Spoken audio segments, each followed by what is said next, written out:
만약에 국제관계학 분야에서 세계 최고로 꼽히는 학자가 갑자기 양자물리학의 세계로 뛰어든다면 어떨까요? 오늘 우리가 파헤쳐볼 이야기는 바로 알렉산더 웬츠의 아주 급진적인 주장, 즉 우리 인간과 사회가 사실은 근본적으로 양자 현상이라는 생각에 대한 것입니다. 바로 이 한마디에서 모든 게 시작됐다고 할 수 있죠. 국제관계학계에서 10년간 최고의 책을 썼다는 평가를 받던 학자가 자신의 모든 명성을 걸고 완전히 새로운 영역으로 도약한 겁니다. 마치 몬티 파이슨의 유명한 대사처럼 이제 완전히 다른 걸 보여주겠다고 선언한 셈이죠. 자, 그럼 우리 함께 이 놀라운 아이디어를 따라가 볼까요? 먼저 웬트가 왜 이런 엄청난 도박을 시작했는지, 그리고 우리가 당연하게 여겼던 과학적 세계관에 어떤 한계가 있었는지부터 짚어볼게요.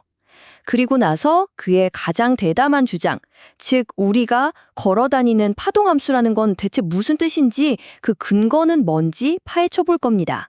마지막으로는 이 모든 것이 우리 사회와 우리 각자의 잠재력에 어떤 혁명적인 변화를 가져올 수 있는지 살펴보면서 마무리하겠습니다.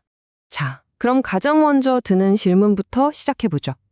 아니, 도대체 무엇이 이미 자기 분야에서 정점을 찍은 학자를 모든 걸 걸고 이렇게 위험해 보이는 길로 뛰어들게 만들었을까요?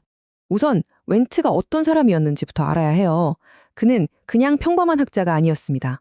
자기 분야에서는 그야말로 최고였죠.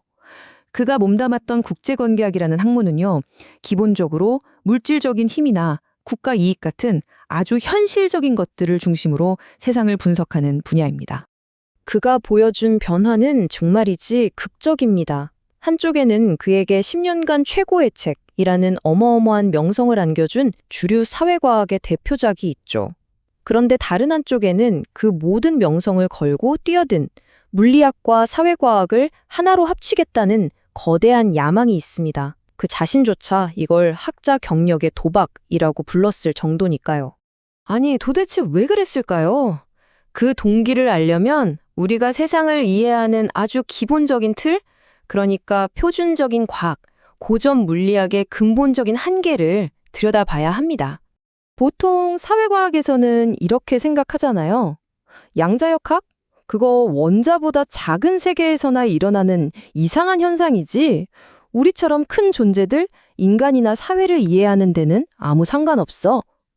한마디로 우리 뇌와 몸은 그냥 뉴턴의 법칙에 따라 움직이는 정교한 기계와 같다는 거죠. 그런데 말이죠.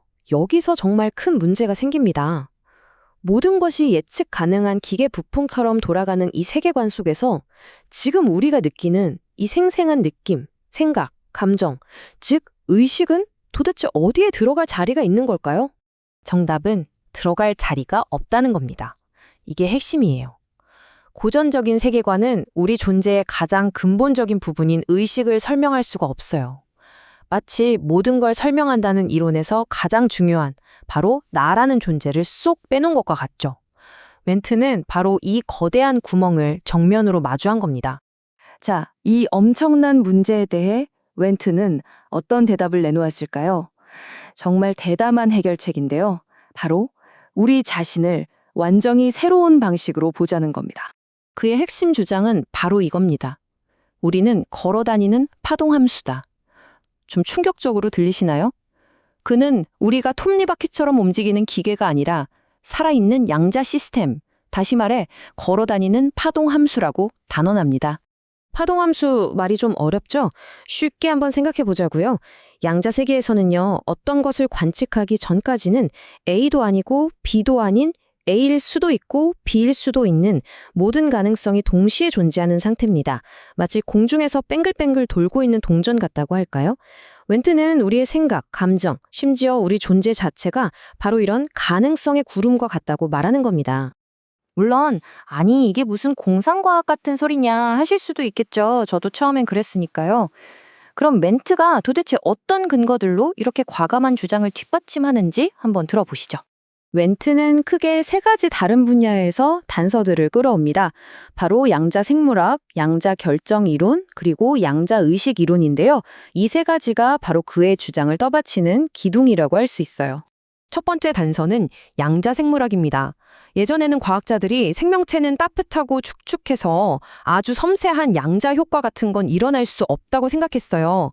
그런데 최근에 식물이 빛을 에너지로 바꾸는 광합성 과정이나 새가 지구 자기장을 보고 길을 찾는 능력에서 양자 효과가 핵심적인 역할을 한다는 게 밝혀지고 있습니다. 생명과 양자 세계가 생각보다 훨씬 깊게 연결되어 있다는 강력한 증거죠.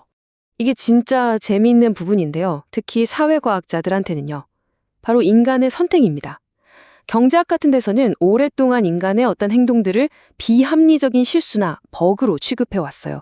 그런데 놀랍게도 양자 물리학의 수학을 가져와서 모델을 만들었더니 이런 행동들이 실수가 아니라 오히려 정확하게 예측되는 결과로 나타나는 겁니다. 어쩌면 우리가 비합리적이라고 생각했던 게 사실은 버그가 아니라 우리 뇌의 아주 자연스러운 작동 방식, 그러니까 일종의 기능이었을지도 모른다는 거죠. 자, 그럼 만약 우리 자신이 정말 양자적인 존재라면 이건 우리가 사는 사회를 보는 관점을 어떻게 바꿔놓을까요? 그 파급 효과는 정말 엄청납니다. 웬트의 이 양자 이론은요, 그가 원래 전문가였던 사회 구성주의와 아주 자연스럽게 이어집니다. 사회 구성주의가 뭐냐면 예를 들어 미국이 영국의 핵무기 500기보다 북한의 핵무기 5기를 훨씬 더 무서워하잖아요. 이건 핵무기라는 물질 그 자체 때문이 아니라 미국과 북한의 관계에 부여된 적대적인 의미 때문이라는 생각입니다. 바로 이 의미가 사회적 현실을 만든다는 거죠. 여기서 두 세계관의 차이가 정말 확 드러나는데요. 고전적인 세계관에서는 우리 모두가 서로 분리된 원자와 같은 존재예요. 그러니까 홉스가 말한 것처럼 만인이 만인에 대해 싸우는 갈등 상태가 기본 값이죠. 하지만 양자적인 세계관에서는 어떨까요? 우리는 근본적으로 서로 얽혀있고 연결된 존재이기 때문에 갈등보다는 협력이 오히려 더 자연스러운 기본 상태가 될 수 있다는 겁니다. 이런 관점은요, 자유의지처럼 아주 오래된 철학적인 질문에도 완전히 새로운 답을 제시해요. 예를 들어 자유의지라는 건 정해진 세상 속에서의 환상이 아니라 수많은 가능성, 즉 파동함수 중에서 우리가 의식을 통해 하나를 현실로 만들어내는 바로 그 선택의 과정 자체일 수 있다는 거죠. 관계도 마찬가지입니다. 우리는 그냥 서로 영향을 주고받는 게 아니라 주인이 노예 없이는 존재할 수 없는 것처럼 서로가 서로를 규정하는 근본적인 얽힘 상태에 있다는 거고요. 자, 이제 거의 다 왔습니다. 그렇다면 이 모든 이야기가 결국 우리에게 어떤 의미가 있을까요? 이 새로운 세계관을 받아들이는 것이 우리 자신에게 어떤 변화를 가져올 수 있을까요? 웬트는 이렇게 주장합니다. 우리가 지난 300년 동안 스스로를 그냥 정해진 대로 움직이는 기계라고 생각해온 탓에 우리의 진짜 잠재력을 억누르고 살아왔다고요. 이런 생각이 우리를 더 분열시키고 우리가 가진 자유와 서로 간의 연결성을 느끼지 못하게 만들었다는 거죠. 하지만 그는 이 이론이 그냥 학문적인 이야기로 끝나길 바라지 않아요. 양자적 세계관을 받아들이는 건 우리에게 다시 힘을 실어줄 수 있다고 믿습니다. 우리가 근본적으로 서로 연결되어 있다는 사실을 깨닫는 것만으로도 기후변화처럼 혼자서는 해결할 수 없는 거대한 문제들을 함께 해결해 나갈 새로운 가능성을 열 수 있다는 겁니다. 마지막으로 이 질문을 여러분께 던지면서 마무리하겠습니다. 우리의 사회, 우리의 현실은 결국 우리가 세상을 어떻게 믿느냐에 따라 만들어집니다. 그렇다면 우리가 현실의 가장 근본적인 법칙이라고 믿는 물리학에 대한 이해를 바꿀 때 우리가 사는 이 사회 전체가 바뀔 수도 있지 않을까요?